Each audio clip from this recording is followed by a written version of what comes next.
Hey guys, welcome to Whyde Family Farm. Today I'm doing another garden tour, so let's go ahead and we'll take a closer look.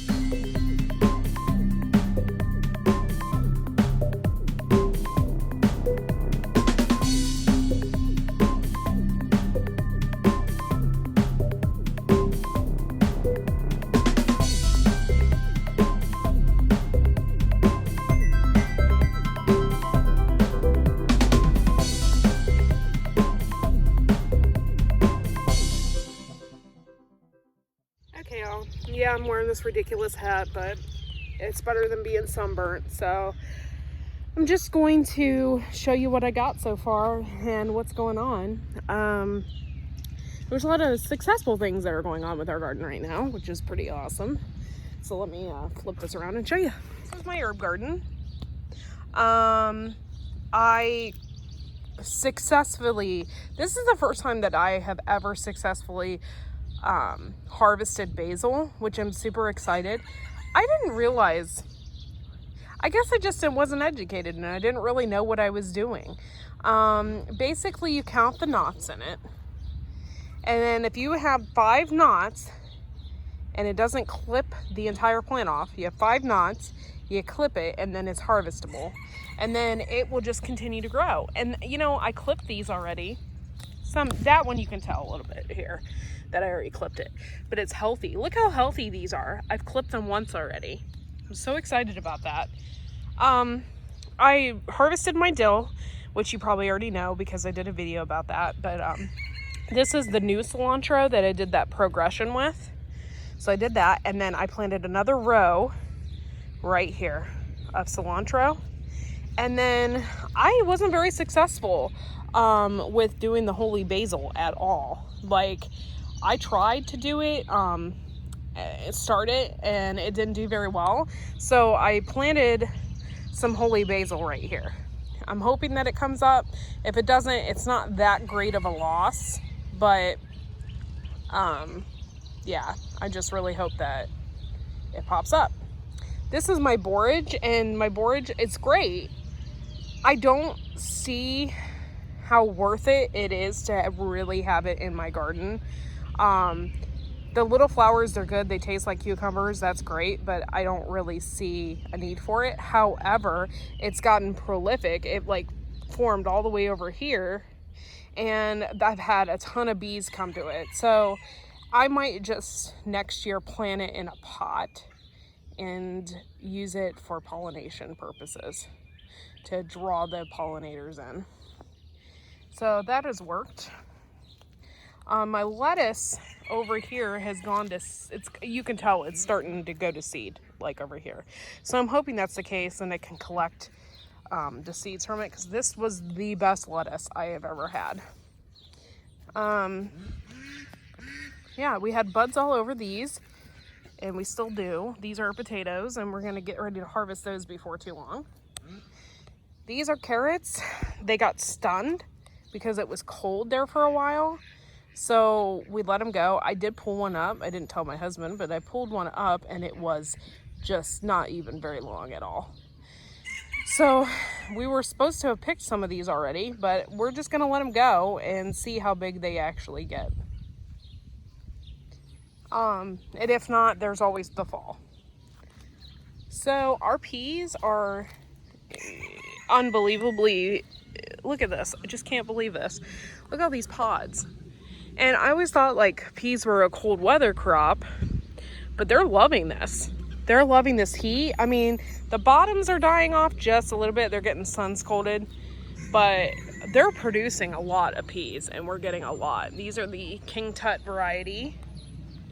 And just look at these. They're so pretty too. I'm like so pleased with them. And they have these beautiful buds. I don't know if you could see. Where is it at? Right there. Yeah. Beautiful flowers on them. I'm just like so impressed. So even the ones that weren't supposed to be King Tut, these are getting big too. And I think you can actually eat those. So I might pull one off and eat one later. And we're still waiting for the bok choy to dry out. So that's what we're waiting on here. This is the okra. We're waiting on that. I just have like little flowers planted in these pots. This is my spearmint. Last August, this spearmint was so big and prolific. I had bees like all over it when it bloomed, which was super cool. I need to harvest some of that so I can make tea. I was gonna dry it as well.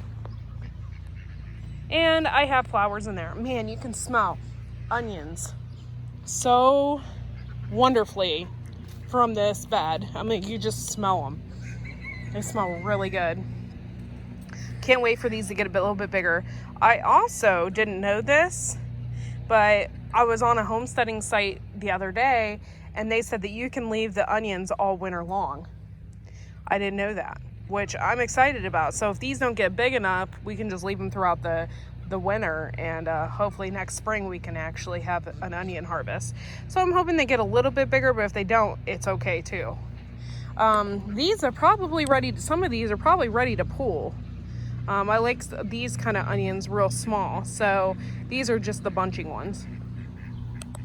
This is the ever blooming asparagus, and I'm hoping that we're just leaving it like this, and I'm hoping that it just takes over the bed eventually. Our kohlrabi, which we thought wasn't doing very good, is actually doing wonderful, and we actually have kohlrabi forming on some of these, which is really exciting. I don't know if you can see, but it's small, but there's like a little bulb right there. That's kind of cool. I don't know if you can see that right there, but that's really super cool. That is our potato patch, and those bloomed as well, and the blooms are dying off. These are all our raspberries that we thought were dead, and now we have several varieties in here, but yeah, they're getting really big, and some of them are taking over, which I'm gonna have to either get another wire to hold them back or cut them back. But those are doing great too. I'm gonna start with just like my peppers over here with the inside of the garden. These are peppers here. We got 1, 2, 3, 4, 5 habanadas, and they're doing great. The leafage is.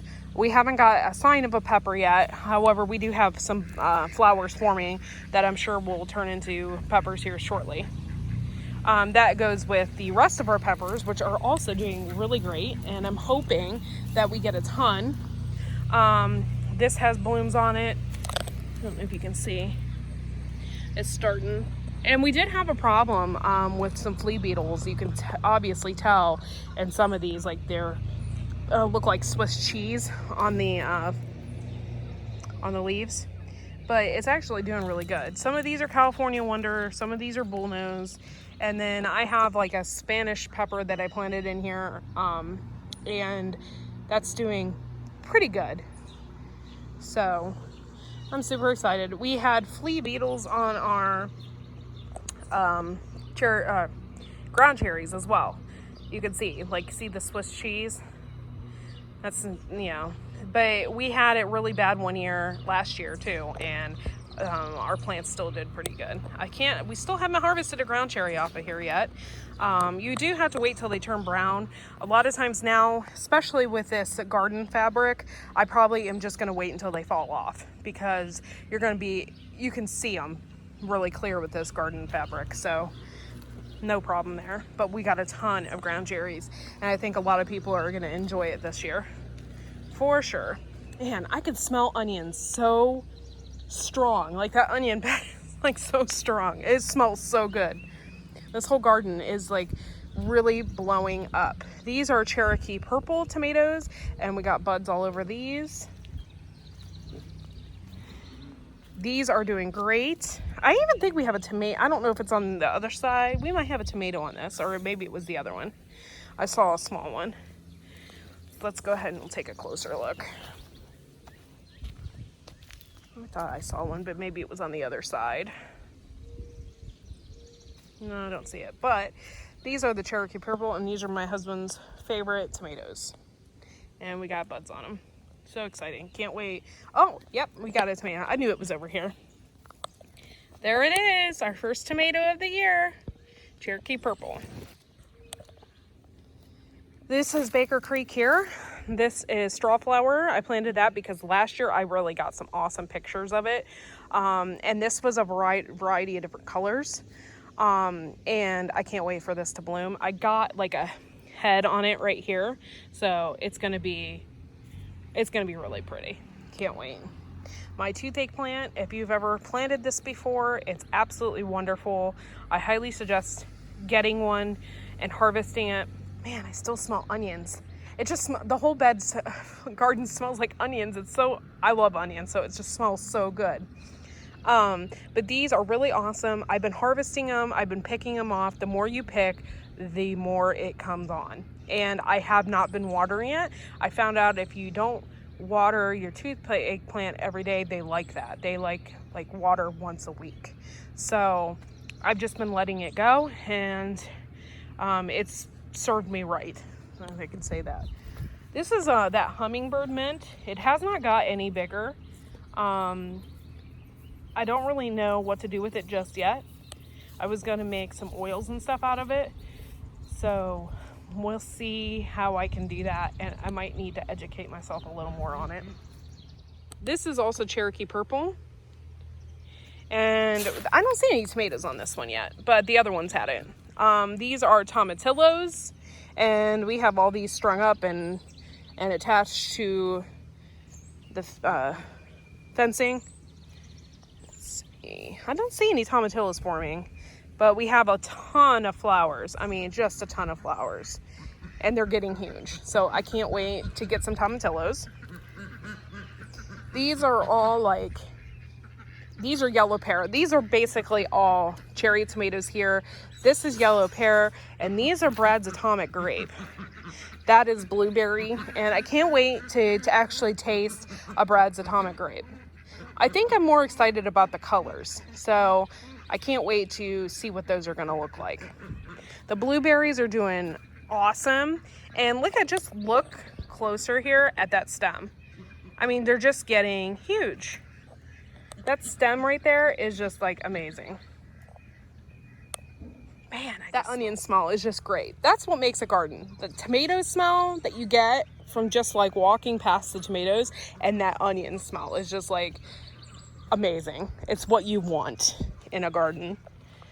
This is Kellogg's Breakfast. We planted one blueberry over here because we didn't have enough in that row, enough room. So these are Kellogg's Breakfast. That is a fasciated blossom. In case you ever want to know what a fasciated blossom looks like, that there is a fasciated blossom. We are going to let it go, but it's going to make for a really, really wicked tomato. So just FYI, it might not even be edible. It depends on how it turns out. These are also very thick stemmed. Just look how thick that is. That is a really, really sturdy tomato. It's awesome. And that vine, they're actually seeping water. And everything's looking so good. Look at these vines. They are so thick. And we're moving on in. Oh, actually, I'm going to trace back here because this is the White Beauty that we got from Stringfield Ridge Farm, and it's doing absolutely wonderful. It's doing so good. These are Amish paste. I don't know if you've ever seen Amish paste this big. And just look at it. I mean, I'm 5 foot tall. I don't know if you can see. The sun's coming down, but I'm 5 foot tall, and this is a little bit past my chest. So these are almost 5 foot tall plants. They're just doing so wonderful. Let's go back over here. And this is my prize plants right here. I absolutely love cucumbers. And yeah, let's go ahead and we'll take a closer look here. And just look at this. Absolutely wonderful. And I'm getting wonderful cukes. Let me flip this around and show you here. Look how big. So cool. All right, let me flip this around. Yeah, and these are that Dutch cukes. And they're just getting so big. I have so much work that needs to be done in here. What they're doing is they're getting so big that they're starting to wrap their little tendrils around my pepper plants. So yesterday, you can see here that I tied them up, but I still need to tie more back. I got muncher cucumbers over here. Look at these. So cool. They're getting big. I need to... Munchers, he said between 6 and 8 inches. That's when you need to clip them. So that's what I'm going to do. These yellow Dutch, though, I highly recommend. They seemed like they're just a lot stronger. And I absolutely love that. See, here is a great example of it trying to take my pepper plant. I really need to tie that up. This was our mistake. I thought I had a cucumber in there. This was our mistake. We thought this was a climbing variety cuke bush, but it's just a regular bush. Here is our loofah gourds. Oh man, see? It's like reaching out for it. Stop reaching for my peppers. I got one little bloom on there. Look at it. Cool. But yeah, this is loofah gourd. Look how, oh my gosh. Look at it. It's almost all the way to the top of the trellis. That is so awesome. This is like so cool. I cannot wait. I'm going to use these as Christmas gifts. With my loofah gourds. Look how big that is. So cool. We sprayed neem oil last night on everything. We are having an issue with our Kajari melons, and I don't really know what the issue is. So let me show you real quick. Our garden this year is just so absolutely beautiful. I just got touched. I thought I was in a spider web and I got touched by the asparagus. But yeah, it's doing great. The onions, like between the onions and the tomatoes out here, it just smells so good. It's like mouth-watering.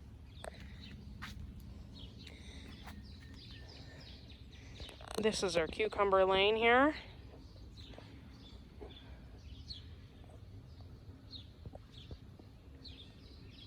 Just absolutely beautiful. Guys, well, thanks for taking the time today, hanging out with me in my garden.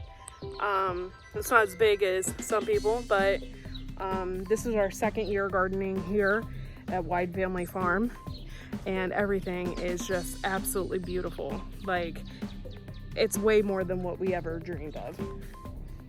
And now I'm in the shade. It's a little better, but it's just beautiful. I got really extremely tall tomato plants. My everything is just wonderful. It's doing so good. Now that we kind of got a rhythm going too, you know, we neem oil, we make, you know, we know what to look for as far as bugs are concerned, stuff like that. The only thing is with my Kajari melons, I have no idea what's going on with that. This is my first year actually growing any type of melon. So we'll see how that's gonna work out. But thanks for taking the time, guys, and we'll see you next video and next garden tour. Don't forget also to like and subscribe.